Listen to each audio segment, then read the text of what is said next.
y trabaja en la Brigada del Cibercrimen. Bien, el tema que nos va a exponer Danix es la ciberseguridad desde una perspectiva policial. Muy bien, Daniel. Muchísimas gracias. Primero, agradecer la invitación a los organizadores de CyberSec y también agradecer a ustedes porque ya ha sido una jornada larga y de seguro están medio cansados. Así que voy a tratar de hacer un poco más dinámica la cosa y cumplir con el tiempo para no alargarme, en honor justamente a que está finalizando el día. Bueno, como se decía, soy comisario de la Brigada Investigadora del Cibercrimen Metropolitano. Llevo ya más de 10 años trabajando en esa unidad. Básicamente me dedico a la investigación de delitos informáticos, pero puntualmente estoy a cargo del grupo de análisis forense informático. Esa es mi misión, o sea, hacer forencia desde el punto de vista digital. Y hoy día vamos a conversar algunas cositas, contarles cuáles son los modos operandi que son más recurrentes, qué hacer en caso de, ¿cierto?, si nos convertimos en víctimas respecto a alguna situación que puede ser delito. Y hay otras que no lo son. Vamos a ver que sí y que no.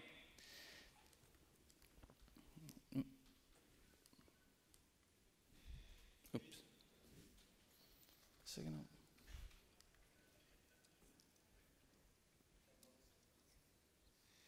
Ahí está suelto. Ahí sí. Ya me habían hackeado el control. Bueno, entonces vamos a conversar cómo está el estado de la cibercriminalidad un poquito, ¿cierto?, a nivel país, algunos delitos informáticos, algunos computacionales, que hay una pequeña diferencia entre uno y otro, alguna recomendación y una reflexión final. Pues bien, yo creo que una de las primeras características que tiene el delito informático es que no reconoce frontera. Al ser transfronterizo, evidentemente nos complica enormemente la persecución del mismo, no es tan fácil, porque hay dimensiones complejas desde el punto de vista técnico, pero también hay otras que son de origen legal. Entonces, básicamente realizamos algunas operaciones en donde nos ha correspondido también encontrar personas que están fuera del territorio nacional, que han invitado a algunos chilenos, digamos, a participar en algún tipo de delito. Bueno, sobre todo en el mundo de la pornografía infantil o también relacionado con el mundo de la banca. Básicamente son como los delitos que más se repiten, donde generalmente son contratados desde fuera o más bien les ofrecen algún tipo de servicio para hacer la bajada a nivel local. También, ya para nadie, ¿cierto?, es un misterio que estamos en este mundo de las redes sociales, cada vez crecen mucho más, tal como vemos en el gráfico, solo Facebook tiene más de 2.000 millones de usuarios activos y eso también implica que en el caso chileno muchos usamos redes sociales todos los días. Por lo tanto, es justamente un espacio por donde la mayoría es contactado y se transforma finalmente en una víctima. Por lo tanto, también falta harto de educación en materia de ciberseguridad. Desde hace un tiempo ya se vienen haciendo algunas cosas de manera distinta como se hacían antes, ¿cierto? Obviamente el mundo público ya tiene algunas iniciativas que son bastante interesantes, muchos de nosotros las usamos sin duda, ¿cierto? Y también, ¿para qué hablar del mundo privado? Hoy día cada vez, ¿cierto?, uno compra desde la comodidad de su casa o de la oficina, ¿cierto?, un libro, algún producto del otro lado del mundo. Hay que esperar un poco, obviamente, ¿cierto?, 2 o 3 meses, pero de repente llega rápido. Y también, ¿cierto?, puedo mirar televisión sin ningún problema, ¿cierto?, desde mi computadora. Entonces eso de alguna manera ha ido cambiando un poco la forma en que se van haciendo las cosas y seguramente va a ir cambiando cada vez más y vamos a tener seguramente también más expuesto a algún tipo de criminalidad en ese sentido. ¿Qué se nos viene? O ya llegó, en algunos casos, el malware, el desarrollo de código malicioso es exponencial, cada vez crece más, evidentemente. Yo creo que en estos 2 días ya hablaron bastante de eso, ¿cierto? Inteligencia artificial, ya hay temas que se están utilizando, ¿cierto?, para poder detectar algún tipo de amenaza en ese sentido. Y también nos va a generar un problema porque se va a utilizar, y en algunos casos ya hemos tomado conocimiento, de que también inteligencia artificial está siendo utilizada para realizar algún tipo de crimen cibernético también, ¿ya? Entonces, las criptomonedas no son un problema. El problema es que nuestros delincuentes en general están migrando hacia la utilización de este tipo de monedas en el fondo, básicamente porque, por ejemplo, es difícil hacer la persecución, ¿cierto?, porque en definitiva ellos ya no compran cosas tan lujosas, de repente simplemente están comprando criptomonedas. Entonces, de ahí, ¿cierto?, la gestión que tenemos que hacer con las empresas que dicen en relación con ese ámbito. En el caso chileno también hay exchange, ¿cierto?, estas empresas que se dedican a hacer las transacciones de criptomonedas, pero no tienen una obligación legal de informar respecto a la situación. Pero, sin embargo, existen acercamientos que nos han permitido de alguna manera hacer seguimiento a algunas cuentas que dicen relación o que son utilizadas para fines criminales. La Deep Web también es un temón, sin duda no es fácil, digamos, trabajar en ese espacio. Hoy, básicamente, estamos dirigiendo nuestros esfuerzos al mundo de la pornografía infantil, que cada vez se ha tecnificado mucho más y ha pasado, digamos, del mundo más bien visible al mundo de la Deep Web, utilizando herramientas que le permiten de alguna manera camuflar su accionar. Entonces, las operaciones, tal como la vieron, digamos, en la slide anterior, ¿cierto? Hay varias que son de índole internacional y han sido personajes que han participado en algún tipo de delito. De hecho, tuvimos un muchacho que pasó como por 3 años que no lo pudimos identificar a nivel chileno, hasta que en Europa cayó una persona detenida y que era el propietario de un servidor donde tenían pornografía infantil. Y ahí estaban todos los datos de este muchacho chileno. Así que finalmente pudimos ir a conocerlo a su casa y está en Puerto Montt, ¿es cierto? Y para mala suerte de él, además, la mamá justo estaba de cumpleaños ese día, así que nos le dio un muy buen regalo. Pero así de difícil es, no es tan fácil obviamente meterse en ese mundo, ¿cierto? Y encontrar a la persona que está detrás. Ahora, hoy en Chile tenemos una ley, la ley 19223, ¿cierto? Es una ley que tiene que ver, o tipifica más bien aquellas acciones que son constituyentes de delito en el campo de lo informático, ¿ya?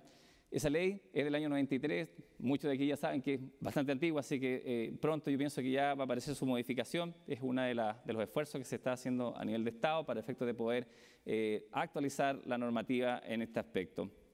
Y también están los delitos computacionales. Nosotros le llamamos así básicamente para hacer una distinción, pero si ustedes buscan, digamos, alguna reglamentación en términos legales, no existe, digamos, los delitos computacionales. Básicamente, en ese sentido, simplemente la tecnología pasa a ser un bien comisivo, ¿ya? En el caso de los delitos informáticos, es más bien cuando la acción está dirigida sobre el sistema transaccional o bien en los datos que éste contiene, ¿cierto?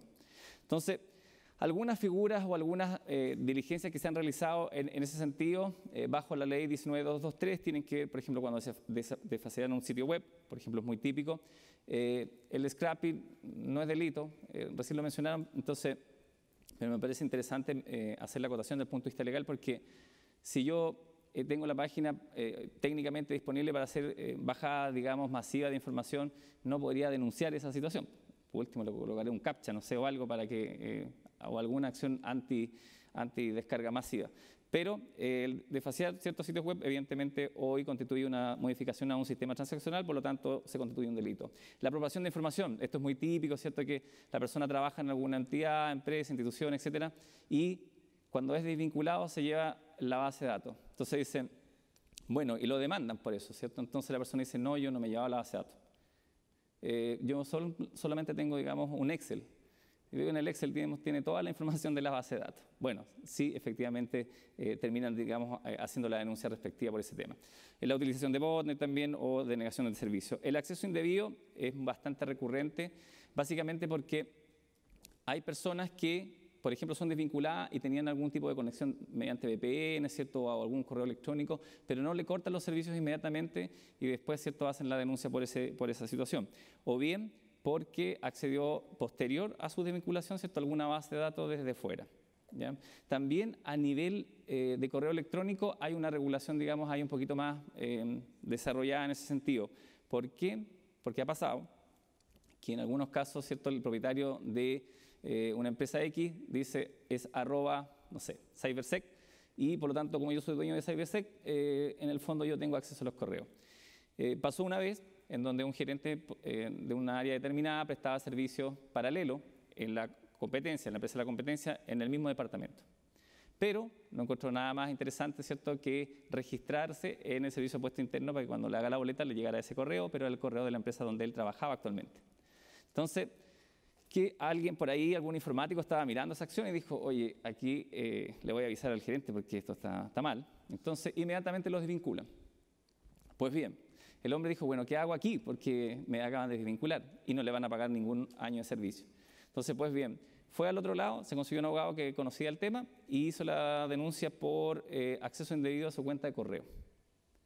Y efectivamente, porque cuando llegó al tribunal laboral le preguntaron de dónde había obtenido esa prueba. Entonces dijeron, bueno, el dueño de la empresa dijo, yo le pedí al especialista, apretó 2 teclas y ahí está el correo donde efectivamente él, digamos, cometió secreto de fábrica y otros delitos más asociados a ese tema, por eso yo los desvinculo. Perfecto. Entonces, ahí el tribunal estimó que en definitiva, digamos, no era correcto, que era ilegal ese acceso, por lo tanto la prueba se murió inmediatamente. Por eso es que es súper relevante, digamos, que cuando ocurren situaciones de ese tipo, se den avisos a las autoridades inmediatamente y pedirle al informático, por ejemplo, simplemente cortar el acceso o cambiarle la credencial de acceso a esa cuenta y dejarla ahí para entrega para una denuncia, o sea, para una investigación posterior. ¿Por qué? Porque era la prueba y la arruinó. O sea, era la prueba que tenían y efectivamente, digamos, por no tener este cuidado en términos procedimentales, en definitiva, esa prueba dejó de existir. También hemos tenido algunos casos chilenos, chiquillos, ingenieros bien motivados, que se han dedicado a desarrollar sus propios códigos, ¿cierto? Básicamente para poder mostrar que efectivamente es posible, que de alguna manera estábamos en un estado un poco de indefensión. Esto fue hace como unos 3 o 4 años atrás. 3 jóvenes chilenos desarrollaron esta botnet, infectaron, digamos, 330 equipos, específicamente aquellos que quisieron infectar. Y era bien interesante, la administraban a través de RC y mediante unos canales que hacían alusión, digamos, a un plan institucional que teníamos nuestro, o sea, como PDI. Por eso también nos dimos cuenta, digamos. Entonces, el virus se llamaba Minerva, entonces decíamos, y ese era el plan, digamos, interno nuestro. Entonces, algo querían decirnos. Por lo tanto, comenzamos a indagar. Esto fue un proceso más o menos 6, 8 meses para poder tratar de establecer quién estaba detrás. No fue fácil, obviamente. Y estos muchachos, bueno, de repente cuando conversaban en el canal, en los canales ahí, decían, oye, no, ten cuidado, no habrá un policía, aquí algún rati. Y el otro decía, no te preocupes, si no hay nadie aquí, no, eso nos cachan nada. Bueno, entonces, al final logramos conseguir órdenes para hacer justamente esa interceptación de esa comunicación. Tampoco es así nomás que yo puedo mirar a pesar de que el canal está abierto. Y ¿cómo sabían ellos que la máquina estaba infectada? Porque tenían un algoritmo de alguna manera que le colocaba asignado una especie de nombre que sonaba así como medio femenino, así como impresora. No era impresoro, era impresora. Entonces, de esa manera iban entrando las máquinas y iban quedando con un nombre específico. Entonces, ellos le enviaban con un comando, ¿cierto? Le preguntaban quién es tu Dios a las máquinas y todas contestaban, tú eres mi Dios, al unísono. Obviamente, cuando eso ocurría, nosotros teníamos que arrancar porque en definitiva, obviamente, no podíamos devolver, digamos, ese mensaje. Entonces, ¿y qué veían? Varias cosas, obtenían varias información y esto llegaba por correo electrónico. Entonces llegaba un correo electrónico de una persona diciendo que tenía qué sé yo, un parte, qué sé yo, en una municipalidad X y tenía que descargar el archivo PDF. La persona le daba clic y inmediatamente, digamos, el equipo quedaba comprometido. Con eso podían hacer algunas cosas que se ven ahí, tomar, por ejemplo, encender el control, o sea, el micrófono, encender la cámara, ¿cierto?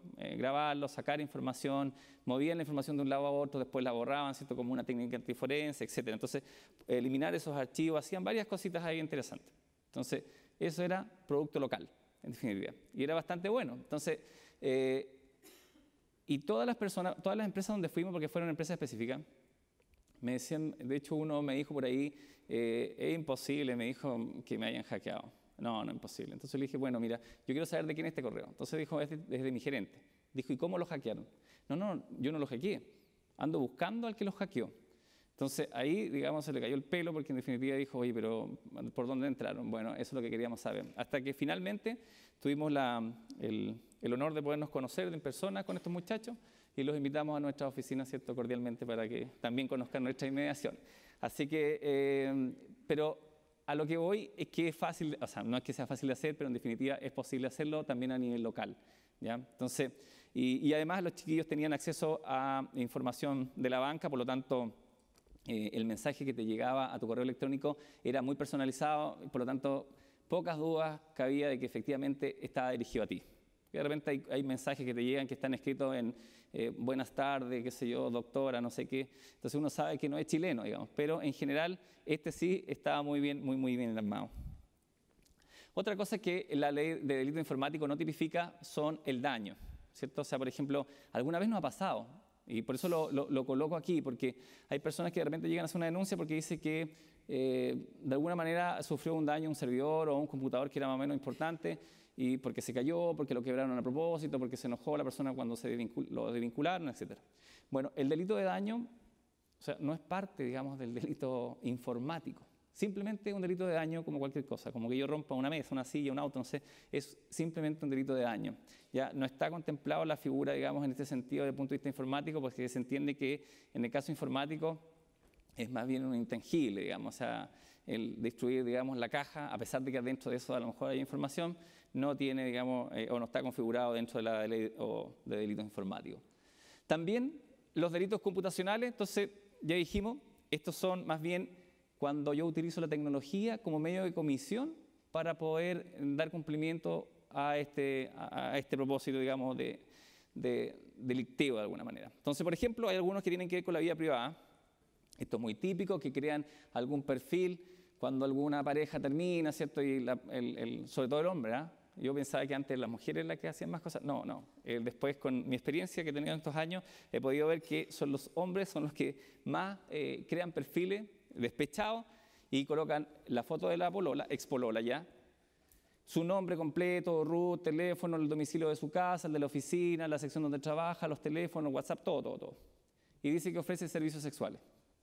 Entonces, ¿cómo se da cuenta la víctima? Porque claro, comienza en los llamados a preguntarle si tiene disponibilidad y cuánto cobra. Entonces la primera vez dice, bueno, debe ser un error. Cuando la llaman como 10 o 20 veces ya se da cuenta que algo pasa. Entonces ahí pide los antecedentes a la persona que la llama y finalmente hace la denuncia por el artículo 161A del Código Penal, porque en definitiva están publicando información personal sin el consentimiento de ella, ¿ya? Ahora, o también usurpación de nombre, según corresponda, porque una persona creó un perfil para hacerse pasar por ella, ¿cierto? Esas son como las dos figuras que se producen ahí. No tiene que ver con que salga desnuda o no, porque en algunos casos también hacen lo mismo, pero subiendo una foto o un video desnuda. Entonces, da lo mismo, por decirlo de alguna manera, del punto de vista legal, si está desnuda o está con ropa, si es más bien la publicación de esa imagen o de esa fotografía sin el consentimiento de esta persona, ¿ya? Ahora, si además, esto es en el ámbito penal, ¿por qué? Si subieron la fotografía y para decir que es ladrona o que es pedófila o que no sé qué, bueno, ya caería en el mundo civil y estaríamos hablando de injurias y calumnias en ese sentido. Las estafas y defraudaciones, eso están a la orden del día, muchas de ellas son conocidas, ¿cierto? Y las amenazas también. Ahora las amenazas son mucho más rápidas, ¿cierto? Porque yo creo un perfil, lo envío por WhatsApp o cualquier cosa, y envío una amenaza en 2 segundos. Antes era más complicado porque había que comprar un diario, recortar las letras, pegarlo, ¿cierto? Te voy a matar. Había que ahorrar espacio también porque para poder hacer el mensaje, si no estaría todo el día recortando letras. No, hoy día no, hoy día puedo crear un tremendo mensaje, ¿cierto? En 2 segundos ahí y lo envío por alguna red social. También los delitos contra menores, vamos a ver en específico ese tema, porque hay algunas cosas que son delitos y otras que no. Este es el típico mensaje, o sea, muchas de las cosas que nos ocurren o que vemos a diario no tienen que ver con grandes hackeos que uno pudiese decir, mira, esto fue, digamos, ya la creme de la creme en términos, digamos, de código malicioso. No, es simplemente ingeniería social. Entonces, envían un correo que se ve bastante bien, bien diseñado, bien escrito, y tal como lo ven ahí, de la PDI, hemos tenido de Carabineros, de diferentes instituciones públicas, y le agregan ahí un link donde se descarga, digamos, este código malicioso. Hay un trabajo que hizo ahí el Evenpad de Telefónica, bien interesante respecto de un troyano, en este caso bancario, muy avanzado que utilizaba, digamos, vulnerabilidades de día cero. Es bien interesante que lo pueden ver y justamente utilizar este tipo de plantillas para que la gente infecte el equipo. También, esto es otra cosa bastante típica, se parece harto a Gmail, ¿cierto? Y llega la típica cuenta diciendo que se desactivó y que necesitan, digamos, que actualicen las credenciales. Y la persona da clic ahí, ¿cierto? No se cuestiona, digamos, de nada el tema y simplemente entrega las credenciales válidas. También, esto es también bastante curioso, esto es para las mujeres, pero los hombres no se salvan, también tengo para los hombres, así que vamos tranquilos. Bueno, en el caso de la mujer es un poco más emocional. Entonces, hay una persona que dice que está, no sé, en Irak, en una guerra, entonces conquista a esta persona, se demora más o menos entre 20 y 30 días. La persona es más o menos ya cincuentona, más o menos aproximadamente, 50 millennial, y está por esa edad, a veces está media sola, ¿cierto? Ya los hijos están grandes, etc. Entonces, aparece este príncipe azul al otro lado del mundo y le ofrece un anillo que cuesta 2 o 3 millones de pesos. Y que después que termine la guerra va a venir para acá y se va a casar con ella. Entonces, obviamente, la persona después de estos 20 o 30 días ya está, digamos, enamorada, y además si le va a enviar un anillo de esa magnitud, cualquiera se enamora, ¿cierto? Entonces, bueno, la cosa es que le envía el anillo y le envía el tracking ahí donde viene el supuesto anillo, ¿cierto? Y queda atrapado en la aduana. Y solamente hay que pagar entre 300 o 500 mil pesos para pagar los impuestos de internación de ese anillo. Si a mí me van a regalar un anillo de 3 millones, obvio, aunque no tenga 500 lucas la voy a pedir porque voy a pagar, digamos, el importe de eso porque el anillo vale 3 millones o 5 millones. Pues bien, la persona paga y envía la plata, ¿cierto?, al otro lado del mundo por Western Union, ¿ya?, donde está supuestamente la persona, y obviamente desaparece el pololo y desaparece el anillo. Bueno, eso hoy día es simplemente estafa. Entonces la persona va a hacer la denuncia por estafa. Y la verdad es que es harto. O sea, uno pudiese decir un caso aislado, no. O sea, día por medio llega una persona que va a hacer una denuncia por este tipo de cosas. Ahora, ustedes vieron, eso es más enamoramiento, más amor. Ahora, ¿qué pasa con los hombres? También, 50 millennials, también, ya tienen sus años, ¿cierto? Y de pronto aparece, ¿cierto?, entre los 2 millones de usuarios que tiene Facebook a nivel mundial activo, una mujer espectacular que tiene la mitad de la edad del 50 millennial y lo enamora. Y en ese contexto el hombre no demora 30 días. 30 horas y ya el hombre está desnudo frente a la web. Y ahí, ¿qué pasa? Lo graban ahí.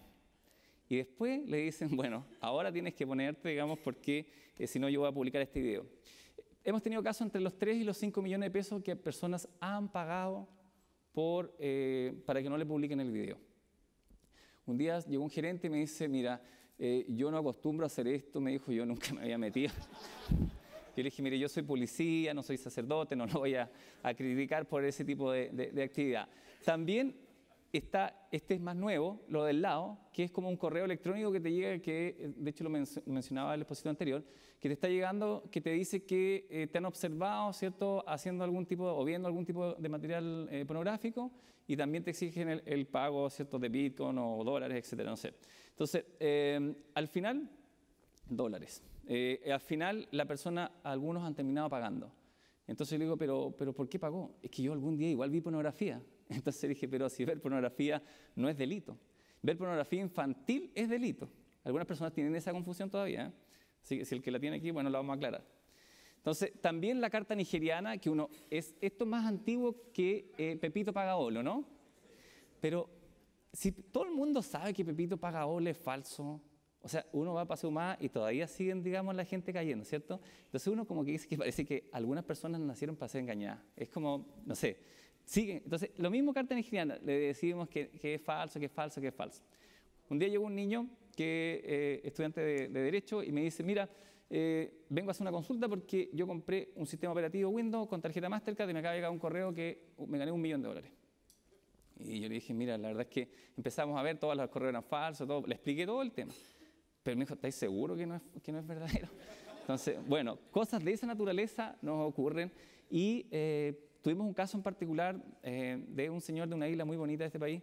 Y él efectivamente lo contactó un rey al otro lado del mundo, ¿cierto? Nigeriano, pero no el rey, fue la hija en verdad. El rey lo había matado, entonces quedó la fortuna ahí. Bueno, la cosa que él ya había pagado como 5 millones y alguien le dijo, mira, esto es una estafa. Así que hizo la denuncia y llegó el tema, ¿cierto? Dio toda la vuelta y llegó al cibercrimen. Bueno, lo contactamos y todo, qué sé yo. Hicimos la investigación y establecimos que era efectivamente una estafa. Pero él no nos creyó mucho al final. Entonces, pasó como un año y yo viajé a esta isla y lo ubiqué para pasarlo a saludar. Y me dijo, oiga, ustedes estaban equivocados, me dijo. ¿En serio? Le dije, ¿por qué? Me dijo, yo fui a Londres, al banco. Y me atendió una persona, y esto es cierto. Pero de los 5 millones que yo he pagado, ya llevo 15, son como 20 millones, y ahí ya se supone que llega el dinero. Bueno, eso también ocurre, y uno puede decir, pero esto está en todos lados. Pero lamentablemente hay que hacer mucho hincapié, ¿cierto?, en este tipo de cosas que son falsas, digamos. Respecto a la pornografía infantil, ¿qué cosa está penalizado? Yo creo que ninguno de los que aquí está en la sala alguna vez ha visto un video de pornografía infantil, ¿cierto? Ninguno. Y si lo ha visto, nadie me va a levantar la mano aquí tampoco, ¿cierto? Bueno, pero de seguro alguien ha visto, o sea, Entonces, yo puedo concluir que nadie ha visto aquí en la sala ni la fifí, ni la pela tomate, ni la guananate. ¿Cierto? Nadie. Qué bien. Entonces, pero todo eso, ¿cómo se llama? Es, en el fondo, pornografía infantil. Alguien me puede decir, no, pero es que mira, tiene 17 años, mide como 2 metros, grande, se ve, pero tiene 17 años, 11 meses, 10 días, sigue siendo menor de edad. Así dice la ley. Entonces, ¿pero qué cosas están tipificadas como delito? El producir. Alguien dice, pero alguna vez algún imputado nos decía, oye, pero producir es como producir una película, entonces yo necesito tener un estudio más o menos para que se configure ese delito. No, yo activo mi cámara web y la estoy grabando, ya estoy produciendo. Listo. Comercializar. A mí me gustan las cabras chicas, pero vendo. También es delito. Distribuir. Dice, oye, pero yo lo envié por correo electrónico nomás o por WhatsApp. Bueno, es distribución. O bien, almacenar. Entonces, nos pasó, por ejemplo, en un caso en una institución pública que está en la calle del frente, pero en esta otra calle del frente, de acá, había otra institución pública. Entonces, había una señora que parece que estaba un poco desocupada. Entonces, mirando por la ventana, vio que al otro lado había un señor que estaba mirando pornografía. Bueno, informó la situación, llegamos a visitarlo y era pornografía infantil. Pasó detenido. Entonces, y él se ubicaba justamente hacia la ventana y todos sus colegas para allá. Entonces dijo, bueno, aquí nadie me va a ver. Pero nunca contó o pensó que al otro lado de la calle había una señora con muy buena vista mirando lo que estaba haciendo.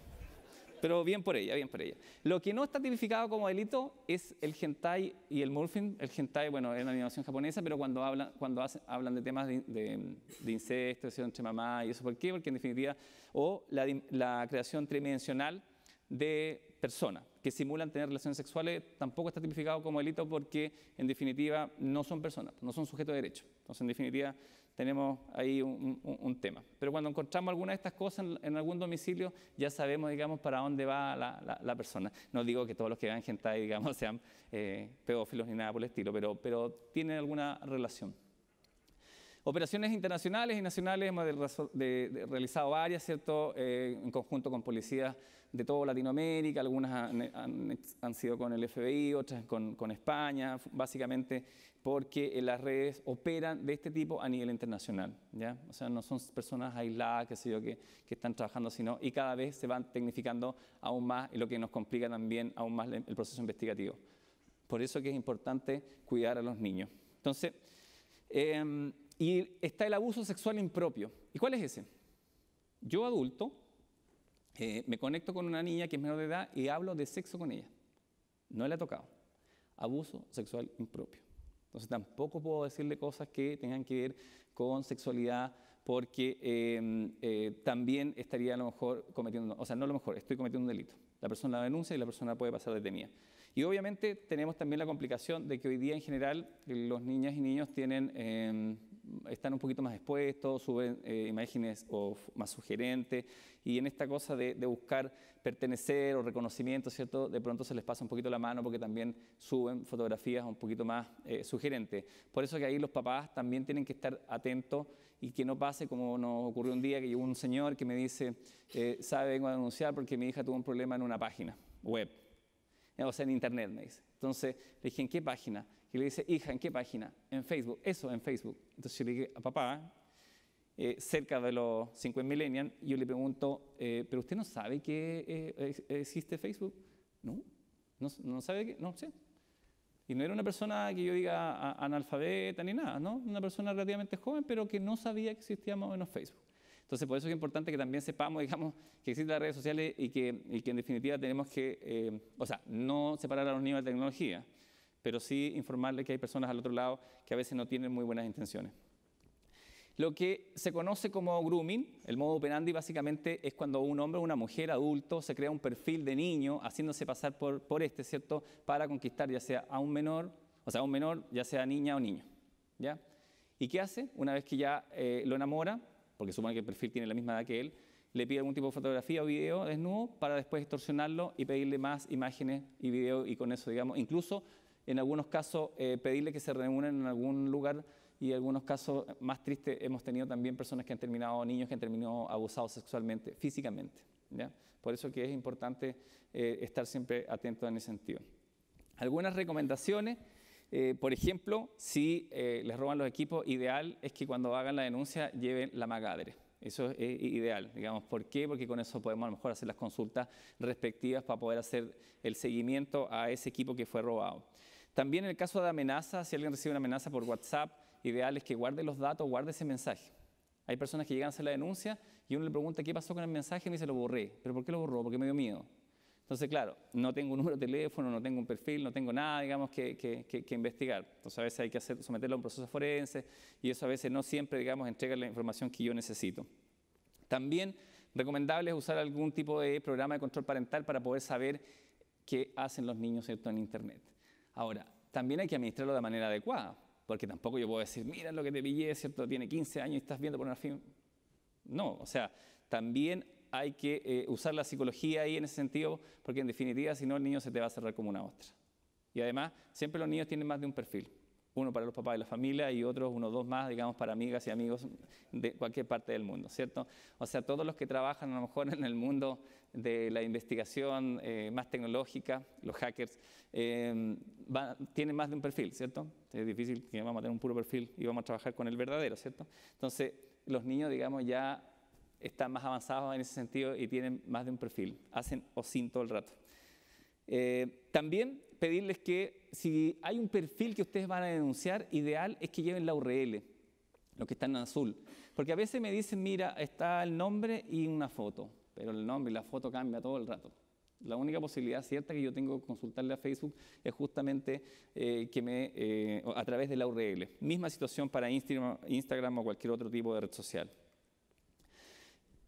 Yo les decía al inicio que una de las mayores problemáticas tiene que ver, o una de las características principales del cibercrimen es que no reconoce fronteras, por lo tanto, la cooperación internacional aquí es crucial. Hace algunos años atrás teníamos bastantes complicaciones para poder conseguir información porque los canales, si bien es cierto, existían, pero no eran tan formales como lo son hoy, entonces, o tan rápidos como pretenden ser el día de hoy. Recién, el año pasado, Chile, dentro de las 41 medidas que tenía la Política Nacional de Ciberseguridad, incorporaba, ¿cierto?, también la posibilidad de que Chile adhiriera al convenio de Budapest, más conocido como, o sea, el convenio sobre cibercriminalidad. Este convenio es interesante en varios sentidos. Primero, porque va a articular de alguna manera, ¿cierto?, la acción que tiene que ver con la persecución de delitos en el ámbito de lo informático. Dos, existen canales de 24/7, eso significa que, digamos, ocurre algo ahora y yo puedo pedir antes que cualquier cosa el congelar una determinada evidencia en el otro país, ideal, en ese país que también es parte de este convenio, ¿ya? Entonces, eso es interesante, que antes no se podía, y luego, ¿cierto?, ya viene la denuncia y todo el proceso, digamos, más bien burocrático para poder conseguir la información de manera formal. Pero ya podemos hacer la solicitud para la congelación de ese dato o esa evidencia que necesitamos digital al otro lado del mundo. Y lo que va a hacer Budapest, hay un proyecto Glacy Plus que en Chile lo que está haciendo es tratar de apoyar justamente la incorporación de este convenio a nuestro país, materializarlo de alguna manera, y va a tipificar todos los nuevos delitos, no sé si nuevos, pero al menos actualizarlo a nuestra normativa vigente. O sea, este convenio UAP sin duda va a impactar en la nueva ley de delitos informáticos. ¿Y qué cosas en Chile hoy no están tipificadas? El abuso de dispositivos. O sea, si yo tengo un dispositivo, no sé, utilizo, qué sé yo, una especie de skimmer o bien una Raspberry Pi y está programada para instalarla detrás de un cajero, ¿cierto? Ese tipo de acción hoy día no pasa nada. De repente llega mucho búlgaro al aeropuerto con estas maquinitas listas, digamos, para poder interceptar algún cajero automático, y a veces simplemente hay que dejarlo ir de vuelta cuando uno lo detecta ahí en el aeropuerto. Ni siquiera le puedes quitar, digamos, hoy día las herramientas. Y el fraude informático, porque hoy día básicamente la persecución se hace por estafa. Y ese tipo penal no se ajusta muy bien, digamos, a cuando es un fraude electrónico. ¿Por qué? Porque en el fondo necesito, ¿cierto?, que exista afectación patrimonial, un engaño, un error, y eso supone, ¿cierto?, también un efecto psicológico, y las máquinas no tienen psicología. Entonces, por lo menos hasta ahora, porque más adelante a lo mejor con inteligencia artificial la cosa sea diferente, ¿ya? Pero se está trabajando en eso justamente para modificar nuestra ley en esa materia, y va a incorporar aquellas recomendaciones que incorpora el convenio UAP. Sin duda, la clave aquí es la cooperación internacional en materia de persecución de delitos informáticos. Y por último, la ciberseguridad es sin duda, tal como dice ahí, es responsabilidad de todos. ¿ya? Esto no es de los ingenieros solamente, esto no es de los abogados solamente, esto es de todos. Y yo pienso que para que se dé un espacio, digamos, realmente seguro, necesitamos tener, por un lado, un pilar que tiene que ver con el marco legal, jurídico, ¿cierto?, adecuado, actualizado a las nuevas necesidades. Por otra parte, también normas técnicas. Ya, hay que elevar los estándares y hay un esfuerzo bastante importante. Ayer nomás, acá mismo, entiendo, el señor Aton hizo el lanzamiento un poco de la estructura, de cómo se va a gobernar un poco este tema de la ciberseguridad a nivel país, y me parece muy interesante la forma en que se está planteando en ese sentido, defensa, interior, ¿cierto?, y economía, que son un poco la mezcla de la conjugación del mundo público, privado, el mundo de la academia, todo el mundo tiene que estar relacionado, pero también la sociedad civil. La sociedad civil aquí, digamos, no tiene que solamente esperar, ¿cierto?, porque esto estamos ahora a lo mejor la cosa macro, pero Chile es un país que ya tiene alrededor de más del 80%, digamos, de conexión a Internet, por lo tanto, los esfuerzos han sido grandes en ese sentido, pero tampoco nos han enseñado mucho a cuidarnos. Por lo tanto, tenemos también una gran cantidad de población que no conoce mucho de los riesgos que existen a través de Internet. Porque no hay que olvidar que, en definitiva, ¿cierto?, este mundo cibernético no es otra cosa que una simple extensión de nuestro propio mundo físico. Por lo tanto, esa misma maldad que existe en el mundo, saliendo aquí, digamos, del hotel, también se ha traspasado a este mundo cibernético. Entonces, la sociedad civil también necesita ser educada, ¿cierto?, y entrenada de alguna manera para cuidarse y generar una higiene digital adecuada que nos permita justamente cumplir con el objetivo que tiene nuestra política nacional de ciberseguridad: contar con un ciberespacio que sea libre, abierto, seguro y resiliente. Muchísimas gracias.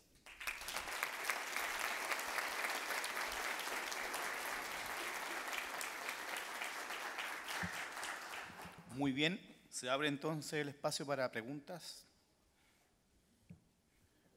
Por acá, adelante, por favor.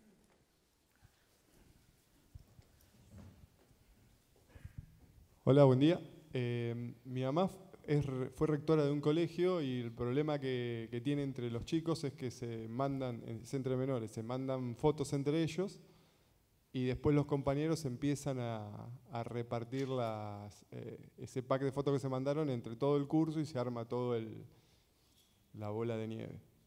¿Alguna recomendación para un directivo escolar que tenga ese tipo de... ¿Cómo manejas esa situación cuando es entre pares? Sí, ahí es súper complicado porque cuando estamos hablando de menores de edad, sin duda, muchas veces son pequeños, o sea, 8 o 10 años, y ya efectivamente están enviando los packs. En algunos casos envían packs para comprar algún tipo de minutos en celular de prepago o para que se compren alguna otra cosa. Eso es cierto, es muy real y existe. Y esto no es en un lugar específico de la sociedad. O sea, desde el barrio, digamos, cruza transversalmente toda la sociedad. A eso quiero decir. Entonces, ¿cuál es la recomendación ahí? Es involucrar a los papás. Nosotros hemos hecho varios talleres, por ejemplo, en colegios, y una de las cosas que nos llama la atención es que tú colocas a los niños y a los papás, y los papás, después que termina la reunión, dice: usted está hablando en chino, yo no entiendo absolutamente nada de qué están hablando. Entonces, ese papá que no entiende, que no sabe, difícilmente va a poder ayudar a su hijo. Entonces, efectivamente, la responsabilidad queda del lado, digamos, del director o en este caso de los profesores, pero hasta cierta parte. Si ya escala, esa información salió, por ejemplo, a un mayor de edad, que tenga 18 años, por ejemplo, listo. Esa persona igual puede hacer la denuncia que ese mayor de edad tiene esa fotografía y va a pasar por, incluso detenido, digamos, por almacenamiento de material pornográfico infantil. Pero cuando es entre ellos es bastante difícil. También hacen las denuncias, ¿ya? Pero finalmente no quedan mucho, no llegan a buen puerto porque en definitiva son niños de 10, 12 años, etc. Y a lo más los papás ahí se involucran de verdad. Pero por eso yo decía al final, lo más importante es, en el fondo, concientizar a la familia y subirlos a este carro, digamos, de la tecnología, de tal manera que ellos reflexionen y lo apoyen a los niños en el sentido de conducirlos en este mundo. Tal como lo cuidamos en el mundo físico, hacer el esfuerzo para cuidarnos en el mundo virtual. No queda otra. ¿Tenemos más preguntas? Solamente dos más. Sí, por favor. Hola. Me llama la atención que podría haberte referido, estando en el ámbito de acá, a la ley 19.223, respecto del espionaje informático, el sabotaje informático, cuando se afecta a los datos, porque sí hay daño, el tema del acceso. La ley viene de 1993, desde el 97 hay varios proyectos de ley que yo he trabajado para que se haya intentado reformarlo. Hay 4 proyectos para tratar el tema del la ciberseguridad, en el fondo la cibercriminalidad. No me gustaron mucho tus ejemplos, bastante machistas. Creo que el cibercrimen o la API ha trabajado mucho en esos temas y yo creo que era más contingente en este espacio hablar sobre esos ejemplos más que el tema, por ejemplo, de los menores, la pornografía, no sé, está bien. Pero atingente podrías referirte a casos que se dan y se están en los tribunales, por ejemplo, sobre sabotaje, espionaje.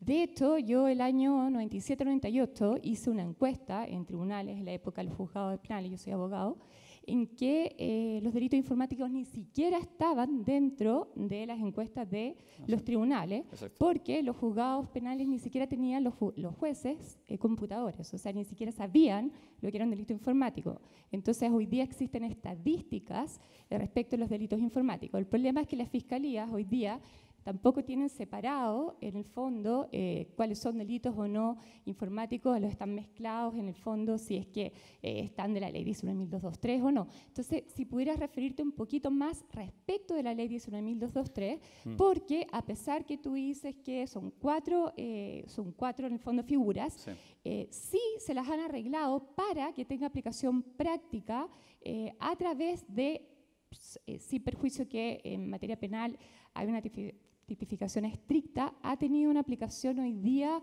a través de todos estos años. Entonces, si podrías referirte un poquito más a eso, más que a otras cosas. Sí, efectivamente, tiene mucha razón. Una de las problemáticas que hay hoy día es que no hay una estadística específica, y esto no solamente en Chile. Esto es un problema que ya la Naciones Unidas hace muchos años atrás también lo planteaba. ¿Y por qué? Porque no hay información, porque hoy día las empresas, por ejemplo, las empresas no están obligadas a informar. Eso es lo primero. ¿Ya? Se busca justamente con el proyecto nuevo que se quiere obligar de alguna manera que las empresas informen respecto de incidentes de seguridad. No necesariamente, digamos, que hagan la denuncia, pero al menos se informe. Hoy solamente existen algunos decretos que dicen relación con, en el caso del mundo de la banca, a partir de febrero de este año, para efectos de informar respecto de incidentes de ciberseguridad. Pero lo más probable es que va a aparecer, digamos, en la nueva ley ese tema. Lo otro que tenemos complicaciones enormes es justamente a la hora de tipificar un delito, es que no existe estadística. Y ahí usted tiene mucha razón. ¿Por qué? Porque la tipificación del delito a nivel de fiscalía lo hacen justamente, por ejemplo, ya, ¿es estafa? ¿Me sacaron plata de la cuenta? Es estafa. Pero no hace mención al medio comisivo. Por lo tanto, como no hay una separación del modus operandi, no podemos saber cuánto en realidad es de delito informático, si es sabotaje o espionaje derechamente, porque la gran mayoría, por ejemplo, pasa solo por estafa. Entonces, también hemos tenido complicaciones en la ley porque las penas que tiene asignadas son bajas. Y como son bajas, por ejemplo, no permiten la utilización de técnicas especiales investigativas.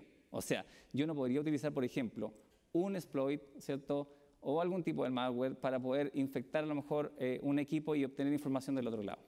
¿Ya? Eso también es una complicación desde el punto de vista investigativo. Ahora, yo no comparto que efectivamente, digamos, que al libre albedrío, digamos, no, que todos los casos, no. Yo pienso que por lo menos tiene que eso estar tipificado cuando sean, por ejemplo, ataques a infraestructura crítica, por ejemplo, ¿ya? O alguna cosa que sea mucho más sensible, pero no sencillamente así a cualquier cosa. Y efectivamente, son solamente 4 artículos y hemos tenido efectivamente complicaciones por lo bajo de la pena. Entonces, muchas de las investigaciones han quedado en nada porque no hay jurisprudencia, porque muchos terminan antes, digamos, de llegar a un juicio oral, no llegan a juicio oral. ¿Ya? Entonces, las salidas alternativas en ese sentido, digamos, no generan, digamos, la posibilidad de hacer algo más potente. Y también comparto eso de que como hay baja conocimiento en esa materia, yo voy a muchos juicios y me dicen, pero ¿cómo en CSI conectan el...? Entonces, claro, yo digo, CSI es una serie, digamos, que se acerca a la realidad sin duda, pero no es la realidad. Entonces, y eso me lo han dicho en juicios. Entonces, por lo tanto, digamos, tenemos complicación de entendimiento respecto de esta problemática. Por eso, este mismo proyecto de UAP, ¿cierto?, con Glesi Plus busca estandarizar conocimiento a nivel de jueces, a nivel de fiscales, a nivel de policías, etc. Sí, Budapest venía de 2010, pero solo recién, el año pasado, digamos, Chile adhiere formalmente. Sí, eso es cierto. Y lo mismo con el proyecto, digamos, que está desde el 93 y que efectivamente han tenido muchas intenciones de actualizarlo, pero no ha pasado nada. Espero que ahora sí va a ocurrir.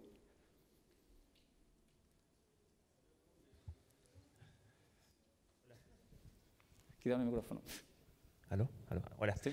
En el año 2015, vía Wikileaks, se filtró en realidad, que esta empresa de hackers italianos, de Hacking Team, habían sido ellos a su vez hackeados y se filtró que habían, por una parte, desarrollado una herramienta de penetración avanzada y dentro de los países listados como adquirientes de este producto aparecía Chile, específicamente vía la Policía de Investigaciones.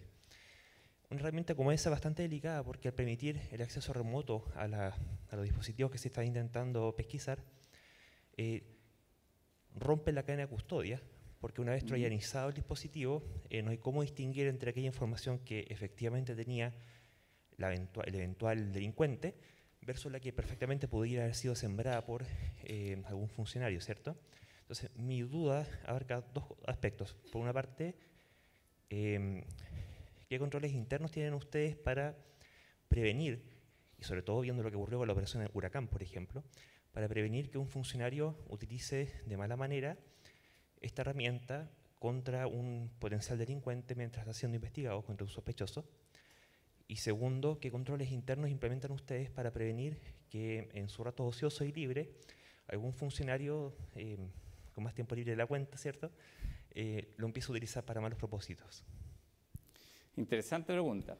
Lo primero, para tranquilidad de todos, efectivamente esa herramienta, eso fue público, ¿cierto?, y todo el tema, pero esa herramienta no la puede usar cibercrimen. O sea, la Brigada Investigadora del Cibercrimen Metropolitano, el de Valparaíso, el de Concepción, no puede utilizar esa herramienta. De hecho, no la utilizamos, ni siquiera la conocemos, ¿ya? Esa herramienta es parte del ámbito de inteligencia. Por lo tanto, digamos, las acciones que tienen que ver están bajo el paraguas de la ley de inteligencia. Entonces, yo trabajo en el otro lado. Yo, para poder hacer estas investigaciones, requiero autorización de un juez de garantía, por ejemplo, para una interceptación de una comunicación determinada. O, por ejemplo, para realizar un peritaje respecto de correos electrónicos también. Viene la orden de un juez que me autoriza a acceder a ese contenido. Yo en ningún caso puedo utilizar una herramienta de esa magnitud, y por lo mismo que decía recién, porque la ley de delito informático, por el tipo de pena que tiene, no permite, digamos, la utilización de técnicas especiales investigativas, que estarían, digamos, en otro lado, amparados en este caso bajo la ley de inteligencia. Pero en el caso nuestro, en el caso de las brigadas de cibercrimen, no utiliza eso y requiere siempre orden, digamos, en este caso de un juez de garantía. Y lo otro, efectivamente, para hacer peritaje, somos, no sé, 10 o 12 ingenieros que trabajamos en esa área en Santiago y también hay en Valparaíso y Concepción. Usamos herramientas que son conocidas en el mundo, digamos, de la forencia, y eso en definitiva permite, los que hacen forense seguramente me van a entender mejor, pero bloquear el equipo, ¿cierto? Trabaja con el equipo apagado, me saco la data simplemente, digamos, para presentarla en un juicio oral. Y yo además debo dar cuenta cómo lo hice, qué herramienta utilicé, qué técnica utilicé, ¿cierto?, en el informe. Y de eso voy a dar cuenta al tribunal. Entonces, no podría yo decir, bueno, utilicé una herramienta, ¿cierto?, que no sé, no te puedo decir porque es oculta o no tienes por qué saber tú. No, yo tengo, en el caso nuestro, de la brigada nuestra, tiene que decir absolutamente todo cómo lo hizo. Y además, pueden contratar, como lo hacen, un contraperitaje. Y utilizan la misma herramienta y llegan a los mismos resultados. O sea, yo he estado en contraperitaje en donde han contratado empresas fuera del territorio nacional justamente para poder chequear que yo no esté, por ejemplo, implantando una prueba o que lo que realmente yo encontré es cierto que estaba ahí, ¿ya? Pero del otro no me puedo referir porque es un área que no manejo y por razones obvias, digamos. Bueno, la última pregunta. Hola, buenas tardes. Mi consulta va por el lado de que mencionaste en el caso de un caso en una empresa en donde un gerente usó su cuenta de mail para actos de alguna manera delictivos. ¿Qué sucede desde el punto de vista de una grabación de una cámara de seguridad en una empresa? Por ejemplo, si la empresa detecta que una persona con algún acto indebido lo pudo captar en una cámara, ¿puede usarlo en su contra o no? Mira, no ha sido un tema específico de cibercrimen, el tema de la cámara. Tangencialmente nos hemos encontrado con algún caso así. Entonces, ¿qué ha pasado? En el caso de empresa, los trabajadores saben que la cámara, o son informados, tienen que ser informados de que esa cámara está puesta en tal lugar, ¿cierto? Que están siendo grabados, etc. O sea, tienen que avisarle. Entonces, cuando aparecen, hemos tenido casos en que las personas ocultan la grabación. A veces el tribunal simplemente no ha considerado esa prueba porque en el fondo ha vulnerado su derecho. ¿Ya? O sea, los que me ha tocado conocer han actuado de esa manera, no los han considerado. Pero sí, todo aquello que está informado, ¿cierto? Incluso hay algunos que están por contrato, que dice que, por ejemplo, van a utilizar algún programa, no para leer la correspondencia, pero, por ejemplo, hacia dónde va, ¿cierto? De dónde viene el asunto. Es como cuando tú lees una carta antigua y puedes leer el membrete. O sea, eso mismo, pero tiene que ser informado. Agradecemos a Dani, le damos un presente. Muchas gracias.